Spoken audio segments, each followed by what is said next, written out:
reading from the book of John, chapter 16, verses 16 through 24. This is Jesus speaking. A little while, and you will see me no longer, and again a little while, and you will see me. So some of his disciples said to one another, "What is this that he says to us? A little while, and you will not see me, and again a little while, and you will see me. And because I am going to the Father." So they were saying, "What does he mean by a little while? We do not know what he is talking about." Jesus knew what they wanted to ask him. So he said to them, "Is this what you are asking yourselves, what I meant by saying, 'A little while, and you will not see me, and again a little while, and you will see me'? Truly, truly, I say to you, you will weep and lament, but the world will rejoice. You will be sorrowful, but your sorrow will turn into joy. When a woman is giving birth, she has sorrow because her hour has come. But when she has delivered the baby, she no longer remembers the anguish, for joy that a human being has been born into the world. So also you have sorrow now, but I will see you again, and your hearts will rejoice, and no one will take your joy from you. In that day you will ask nothing of me. Truly, truly, I say to you, whatever you ask of the Father in my name, he will give it to you. Until now you have asked nothing in my name. Ask, and you will receive, that your joy may be full." End of reading. Maybe see. Well, I don't know about you, but my family has a tradition of watching certain movies, some movies, kind of over and over again, and they have become sort of traditional movies within my family. They all predate me. So, mom and dad get to pick. Now, my mother's all-time favorite movie, and I grew up in a house all of boys except for my mother, is The Sound of Music. And every year, we had to sit through The Sound of Music. Now, I don't know if you heard, but this week, Christopher Plummer, who played the captain on The Sound of Music, gave an interview because he was doing some other movie, but it's the anniversary of Sound of Music this year. And they were asking him some of his remembrances of that time when he filmed it. And they asked him to tell maybe some stories that people weren't familiar with about it. And he said, "Well, actually, you might not know this, but Julie Andrews and I did not get along at all." I mean, they were the love couple in the story, right? The captain and the nun-to-be. He said that everybody liked Julie Andrews on the set, and that she was always happy all the time, and that she had a little too much sunshine, and it really ticked him off, because no one should be that happy all the time when they're filming a movie. And so he said, for most of the scenes that you see that made the cut, he is completely three sheets to the wind and drunk, because he couldn't take dealing with Julie Andrews. I mean, what does that have to say about these kind of movies that we get and we enter into the romance of them, but behind the scenes, there's other things going on. Now, I don't think I'll tell my mother about that story. She would not like that. But we also had to watch movies like It's a Wonderful Life. Do you know that one? Or at the Christmas time? Yes, we always had to watch that. And then What About Bob? But there was one movie that made the list every year that was strange, because it didn't fit with the kind of happiness that all the other movies that we had to watch did. And my mother does not like any violence in movies.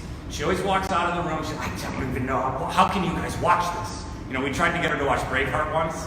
Not such a good idea. But she loves the movie Jaws. And so every year in the summertime, I know, right? We would watch Jaws. Now, if you've seen the movie, it's a great movie anyway. It's dated now. It's not even scary, right? Everything looks completely fake.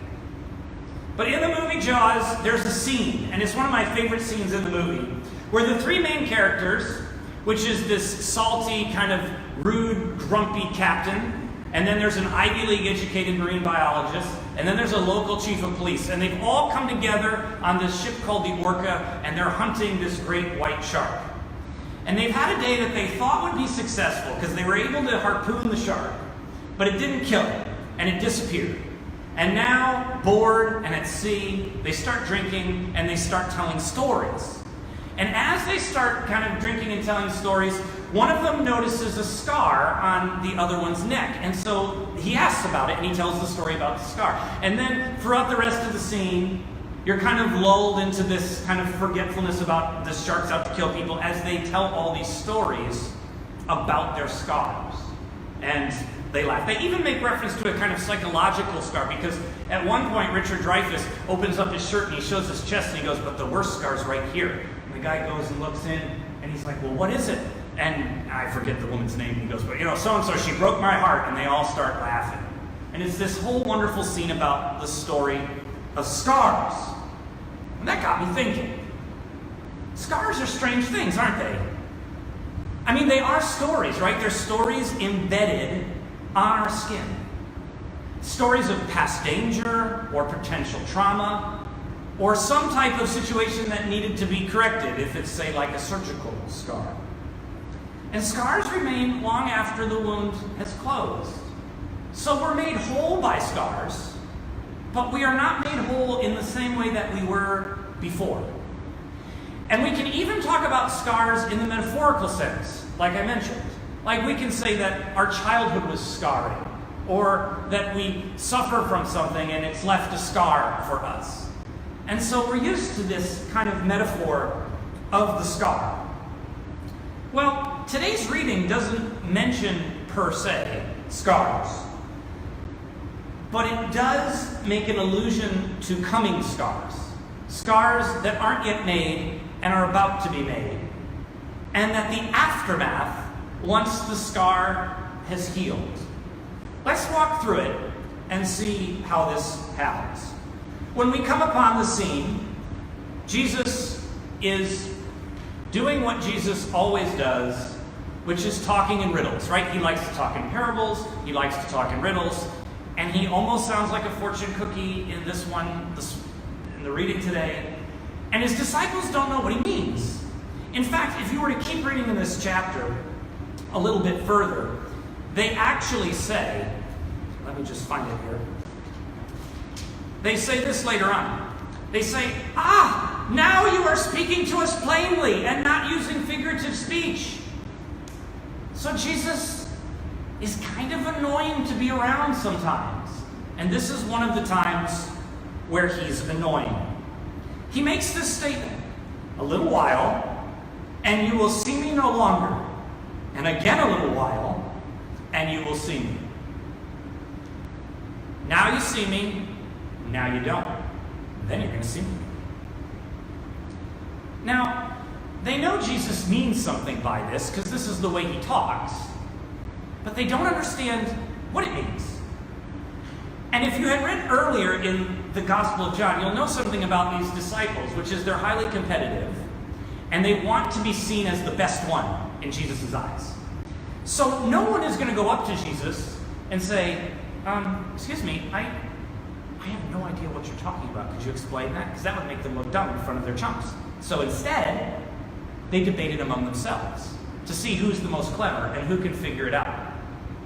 Of course, Jesus picks up on this, and the text tells us that he understands this, and he says, so they were saying, "What does this mean by a little while? We do not know what he's talking about." And Jesus knew, and they wanted to ask him. So he said to them, "Is this what you are asking yourselves, what I meant by saying, 'A little while and you will not see me,' and again a little while and you will see me?" Now, what's interesting is, if you pay attention to the reading carefully, he does not answer their question at any time. Their question is, what does he mean by a little while? They don't get an answer to that. So once again, Jesus is being kind of strange. Jesus is not interested in giving them the answer to their question, probably because he knows they're going to learn it soon enough. Instead, he wants to point them to something beyond a little while. To a joy, he says, that they're going to receive once they go through this little while. Now, if we were to continue reading in the gospel, this becomes very clear what Jesus is talking about. He's talking about how he's going to go to the cross, he's going to be executed, and for a little while, 3 days, he is going to be gone. But the disciples don't understand he's only going to be gone 3 days. They think it's over and that he's dead. But then he comes back after the third day through the resurrection, and he returns to them. This is what he's making reference to. But what he's trying to teach them is what it will take for them to get through that little while. Because when we are in the midst of suffering, or we are in the midst of a hard time, we don't know that it's a little while. We have no idea how long that season is going to last. And so the words that Jesus has to say to us today might be incredibly important for us in our struggles, because we don't know how long the little while will be. Now, the Gospel of John is an interesting gospel because it has two types of audiences in mind when the writer John wrote it. He actually had a very difficult time composing this gospel because he had to reach two very different people groups. He had to reach Jews, who he was very familiar with, but he also had to reach Greeks or Romans, who are from a more Latinized classical education. And John opens up his gospel in a way that tries to combine these two groups into one setting. If you read the opening of the Bible in Genesis, it says, "In the beginning, God created the heavens and the earth." And then it goes to tell the creation story. In John, he opens up his gospel retelling the Genesis creation narrative, but he tells it from a Greek-Roman perspective. He says, "In the beginning was the Word, and the Word was with God, and the Word was God." And that word in Greek is logos, and that has a deep philosophical history. Plato used the word, Aristotle used it, and now John is using it to refer to Jesus. So when we are reading the Gospel of John, we always want to be aware that John is trying to talk to two groups that have very different views on the world, but know each other very well because they coexist. For Jews, what it means to have the good life, or what it means to be happy, or to bring joy into your life, is obedience. The Jews received God's law from Moses, who received it directly from God. And it was given just to the Jewish people. And they believed that these laws that they were given directly from God, that would order their lives together, would bring them joy. And David talks about this in the Psalms. He talks about how the law of the Lord brings him joy and excitement. So for a Jewish person, the secret to happiness is obedience to the law. But that's not how Greek people saw happiness. In fact, there were multiple views in the Greek and Roman tradition. Groups like the Epicureans and the Stoics. And generally speaking, they believed that the point of life was to minimize bad experiences and to maximize good experiences. It was very mathematical from the Greek perspective. To the extent that you have the power, try to do things that will bring you happiness and try to avoid things that will not. Some Greek philosophy went down other rabbit trails with it. For instance, some philosophers in ancient Greece said, just live in the moment. Whatever happens, happens. You know what brings pain? Pain comes when you want something that you don't have. So just accept whatever's coming at you at the very moment. Live in the present, and that's the only way you can be happy. And these were different ways that the ancient world was trying to understand that. Now, John is writing an encounter with Jesus that talks about joy that is lasting and doesn't go away. And this is pertinent to all people because all people want joy, and all people would like to have it so that it wouldn't go away. And the Jews have one way of putting it, and the Greeks have another way of putting it. And Jesus will not accept either of these two views. In fact, what Jesus seems to say is rather counterintuitive and maybe almost offensive, because it might veer towards like sadism, like the pleasure in pain. It doesn't go there, but if you misread it, you could come to that conclusion about what Jesus is saying. I can put it maybe another way. Jesus wants the disciples to know that joy is something that can be found on the other side of pain. But he's not saying you have to go through pain to get it. But he is saying that going through pain will help you experience it in a new way. maybe getting at what Jesus is saying would be something like this. An athlete can't grow without a lot of failure, a lot of missed shots, and you have to just keep working on your technique. So you fail a lot to be a good athlete. Or a bodybuilder isn't going to get their muscle mass up if they don't tear their muscles and experience a lot of pain. A scholar isn't going to become a scholar without making a lot of sacrifices. A writer isn't going to learn to write without a lot of edits and rewrites.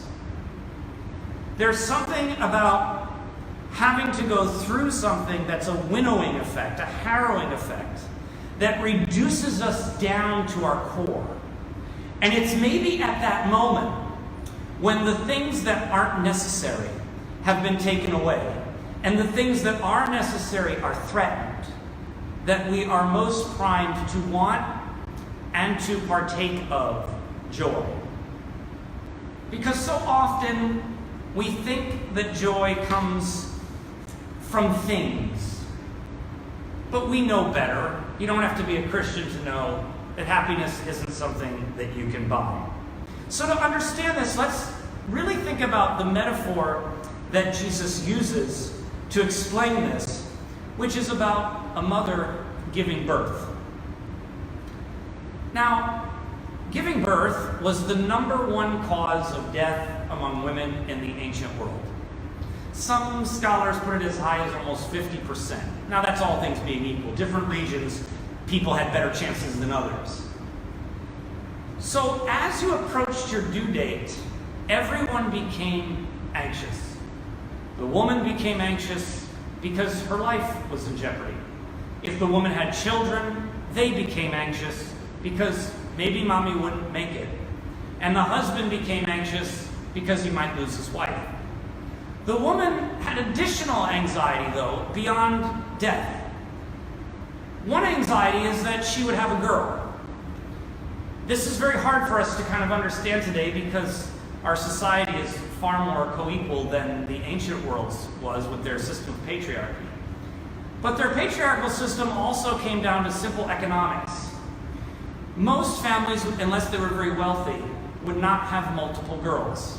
And there were reasons for this. One was you might have to provide a dowry, and so girls were expensive. But really, the reason was they just weren't as valuable to the society in the society's eyes. Men could go out and plow the fields. They could mix concrete and build aqueducts. They could build roads. They could join the military and they could fight. And they could join the schools and become educated. Women couldn't do most of those things in most of the part of the ancient world. And so they became more burdensome to society. And so a woman was always afraid that she might give birth to a girl because then she would have to get rid of the girl. And in the ancient world, especially in the big cities, there was a site outside of the city limits where they would practice what is called by scholars exposure. And you would leave the baby there right after it was born and walk away. And it would become a hunting ground for wolves who would come and take the child and kill it. It was incredibly common and incredibly horrific. So when Jesus is talking about a woman about to have a baby, the ancient readers would have understood this as almost a life and death moment. A moment of sheer anxiety and dread. And of course there's no epidurals, so that makes it really bad. But then he makes this statement that once the woman gives birth and sees the baby, it's almost like all that fear and all that dread and all that anxiety that she had had leading up to it, it just doesn't matter anymore. And it's all worth it. And this is how Jesus wants the disciples to understand what's about to happen to them. Jesus is going to be arrested. He's going to be put through multiple sham trials. False witnesses are going to come forward and lie about it. And then he's going to be crucified. Now let's think about this from the perspective of these 12 men, these disciples. They come from various walks of life and different backgrounds. Some of them are educated and some of them are not. Some of them are hated. One of them's a tax collector. Others of them are good Jewish fishermen. And they have left everything to follow Jesus. They have left their parents and their children and their homes. They've given up their careers and their jobs. And for 3 years, they have followed him around. Most likely, when they left their homes and their families, they left because they thought Jesus was going to be a political ruler. What Jews thought was the Messiah. And the Messiah for Jews was a political position. It was someone who was going to come in and get rid of the Romans who were occupying them, just like the Maccabees a few centuries before had done. And this was their thought of Messiah. And these men, probably when they joined up with Jesus at first, thought that's what they were going to be participating in. So it was a worthy cause to give up and get rid of a tyrannical, oppressive power that has come in and conquered your people. And they were like, yes, I will give up things and be part of this charge. So part of these guys is personality, right? Is they're idealists, and they're brave, and they're excited. They have deeply held values about what they care about. But as they're with Jesus for 3 years, the view of what it means to be Messiah changes. And they start to see that Jesus isn't really completely out for a political revolution to get rid of the Romans. He's on a revolution against sin. And he calls himself the Son of God. And they start to see miracles. But even here in chapter 16, they're not 100% sure of who he is. They know he's from God. Peter has said he's the Son of God, but they don't know what all that means. Now imagine that you have left everything you know, and you've taken that risk to be part of some great endeavor that you believe will free your people and will make your country a better place for your children and your grandchildren. And you start to see miracles and crowds gather and people welcome Jesus and they follow him everywhere and the momentum is building and you're getting excited and you're being affirmed that you made the right decision. And then, all of a sudden, the Romans, those pesky Romans who have occupied you, who have killed your people, who have falsely imprisoned them, they arrest him. And they win. What do you think? Your whole identity has been caught up in this, right? For 3 years. Up and up and up and up and up. And now he's hanging on a cross. The worst way that Romans killed the lowest of the low. Up on a hilltop, shamed. And he didn't even put up a fight. And he didn't even start a revolution. And now you don't know what to think, right? You really don't. Like, was he the Son of God? We saw the miracles, but now they've killed him. So we find the disciples hiding. They don't even go to the crucifixion. Only one disciple shows up to the crucifixion in all 4 gospel accounts, and it's John, the one who wrote this gospel. Because he's with Mary, Jesus' mother. He's escorting her. No one else even shows up. They don't know what to do. Peter denies Jesus. Says he doesn't know him. Peter could have been a good witness at the trial. So all of a sudden, they went from being on top of the world to the world's upside down. And they don't know. This is the little while that Jesus is trying to prepare them for. This is the little while. All seems lost. But then, Jesus comes back from the dead. He resurrects. And he just shows up in this room where they're hiding. And then their joy becomes so immense that they go out. These men will not just go out from that upstairs room where they were hiding. They'll go out to the ends of the world. I mean, it's pretty amazing to think that a small, rabble-rousing group of 12 guys and maybe about 100 other followers who stuck around, we think, formed the world's largest religion out of a desert tribe that nobody cared about, including the Romans. They went out. Why did they go? Well, one of the reasons that they went was they had this joy. I mean, if they didn't have this joy, how could they endure the things that they did? C.S. Lewis, who's a Christian writer, once said, if you read the stories of the people in the New Testament after the resurrection, they're stoned, they're imprisoned, they're lied about, they're given whips, given false trials. He says, but you know what's strange about all of them? None of them appear clinically depressed in their writings. Lewis is fascinated by this. Like, why? Well, maybe the reason why is because of what Jesus says here. So you have sorrow now, but I will see you again, and your hearts will rejoice, and no one will take your joy from you. It's interesting that he says here that no one will take your joy from you. He does not say no one will take my joy from you, which in other passages he speaks that way. He talks about like his life and his joy. But this is their joy. They own it. And no one's going to take it away from them. Why? And don't you want this joy? I mean, if you could have it, wouldn't you want it? Wouldn't you want a joy, like just hypothetically, that would allow you to take the risks and do the things that the disciples did? Even if you don't agree with what they did. Wouldn't you want to be able to do the things that they did and not be clinically depressed? To have that faith and that ability? Because according to Jesus, it's lasting. I know I want it. Why is it lasting? How is it lasting? Well, let's ask another question first. What takes your joy? You know what takes my joy is loss or fear of loss. So if I lose something that I love, I experience sadness. And if I believe I will lose something I love, I experience sadness.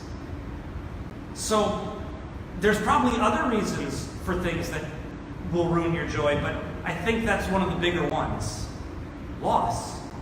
Like things aren't stable. We can't possess things and keep them forever. And when you love something, when you love it, you want to possess it. That's what love does. Love is possessive. That's why we say we fall into love. It's just that we trip over it. It pulls us. It drags us. We do things we would never do for love. Because love possesses. And once love grabs something, it never wants to let go. Because that's the nature of love. But the nature of life is it steals the things we love. And we have to contend with the reality that we cannot possess the things that we love. And so joy becomes fragile and temporary.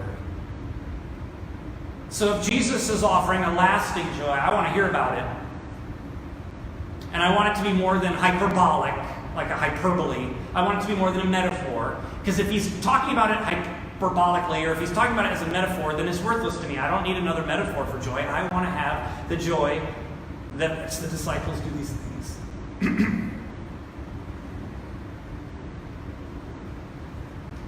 I think the best way I can think to explain what Jesus is saying here is scars. Now, I don't have any good scar stories because my scars are due to stupidity or surgery. But my first scar is right here on my joint. You can barely see it. I was, I think, 6. And I got in a big argument with my parents. I don't even remember what the argument was for. But I did what all children do when they really want to, tell their parents just how much they don't like them, which is slam the door and run away. That's what I did. I ran outside. It was summertime. And my neighbors were Italian immigrants. And they had a massive garden in their backyard, about half the size of this sanctuary, maybe a little more. And every year they would till up that garden and they would take rocks. And they would take these rocks and they would pile them in a pile in the corner of the garden so that they wouldn't work their way back into the soil. I was angry because of whatever this argument was, and I went out and I decided I would take a bunch of bottles, glass bottles and jars that we had in the garage, and I would just throw them at these rocks and watch them smash, because that would make me feel better, because throwing things always makes people feel better, and smashing things even more so. So I'm smashing these bottles and things, and sometimes they had like thicker bottles and they wouldn't break all the way. So I would pick up the bottle again and try to smash it even more. But one of these bottles had already been partially smashed. And when I chucked it, it just right down the bone, like a surgeon's scalpel. And I started bleeding. Didn't hurt at all. It was probably more shock. And I remember thinking, now I'm in trouble. And so I go in the house and I run quickly into the bathroom to try to put a Band-Aid on it. This does not work. They don't even stick to my finger because it's just like, just coming out. And I'm in there, and I'm in there a while, and the water's running, and I'm just trying to, I'm thinking, it'll clot. Like, I can see the bone. It's not going to clot. And my mother knocks on the door because I'm in the bathroom, and she saw me run in. And she's like, Brucer, is everything okay? Yeah, everything's fine. By the way, never say that to your mother. She knows better. So she opens the door, and there I am in the sink, and it's just, water and blood streaming out. And she's like, and we went to the ER, where I got 6 stitches. When it hurt is when they gave me the thing that said, I'm going to give you this so it doesn't hurt, and that's when it hurt.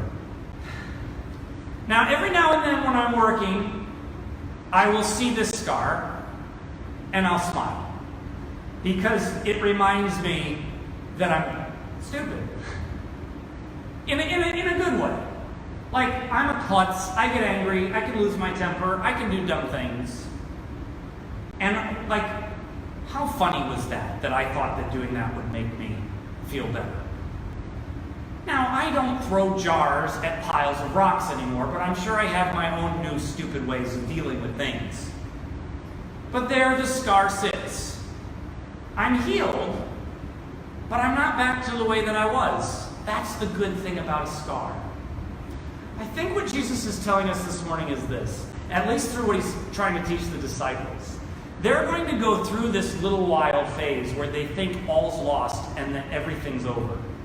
The Romans have won again. And that's going to leave a scar. They will never forget this. We know Peter, the apostle, won't forget it because he asked to be crucified upside down. So this moment of Jesus going to the cross was firmly fixed in his mind. And we know that the other disciples went out and spoke about the cross. It became the central feature for them, and indeed it is the symbol of Christianity. The cross is a scar.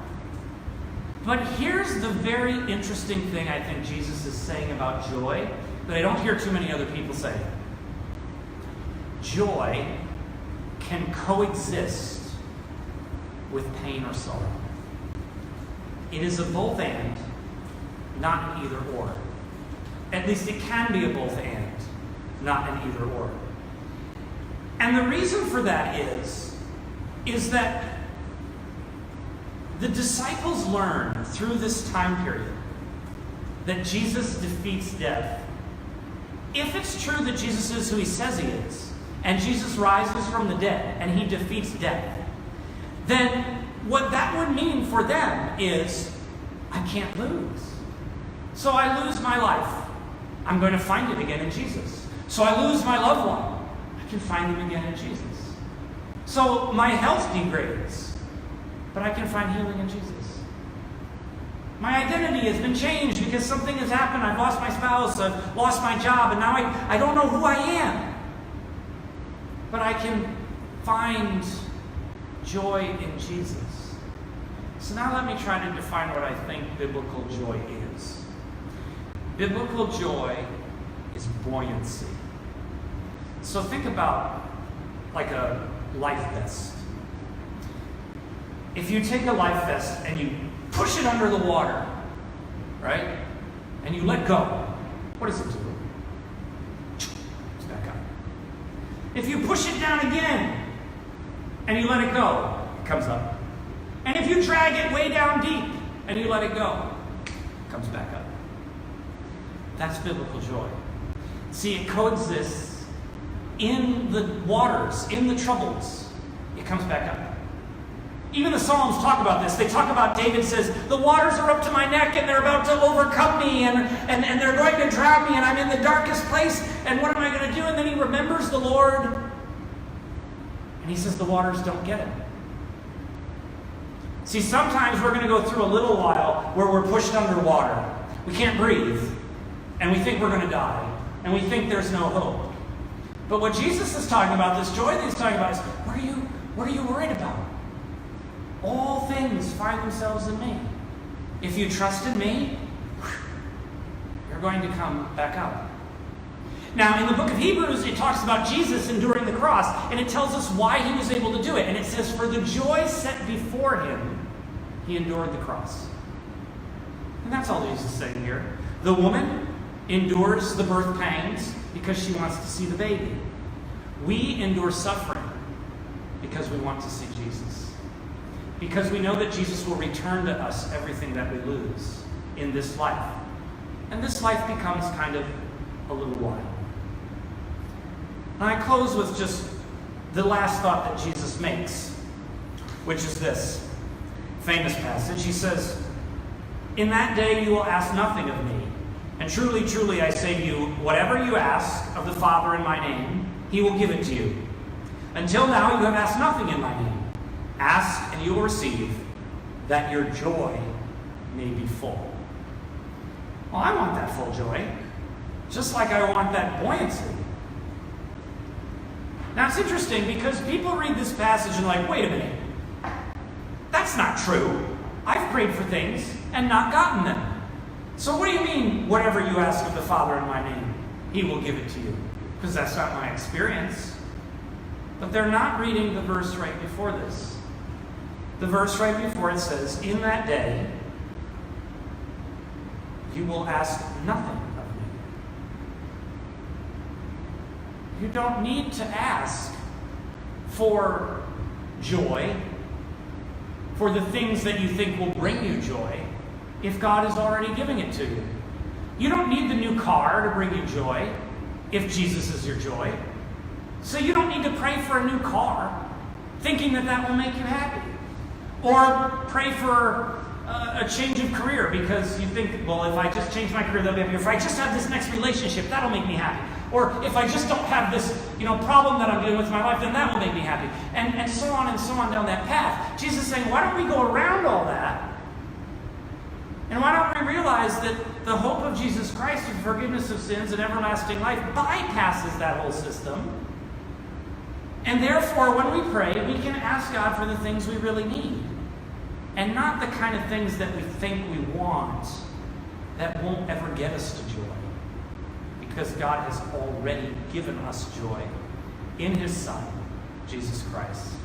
So if you are in the little while, take hope. Because the God who is the God of joy finds you in that little while. And you will see it's just a little while. Let's pray. Almighty God, we thank you that you are the God of the cross, an instrument of death that brings life, an instrument of shame that gives glory, an instrument of hopelessness that gives hope, an instrument upon which we fix our eyes and we find our very joy, coexisting in pain or in hopelessness. A buoyancy that comes in your promises for what you are and are willing to do for us. Lord, help us to keep our eyes fixed on that cross and on you, knowing that the sufferings that we undergo are for a little while, but that in the end you will make all things right. Lord, I thank you for this church and those who are here. And we pray to you and we ask you, Father, that you would meet those who need it in their little whiles, that you'll encourage them and provide for their temporal needs, their daily bread. But ultimately, let us fix our hope on you and let us receive that buoyancy, that joy that can never be taken away. And I pray this in Jesus' name. Amen.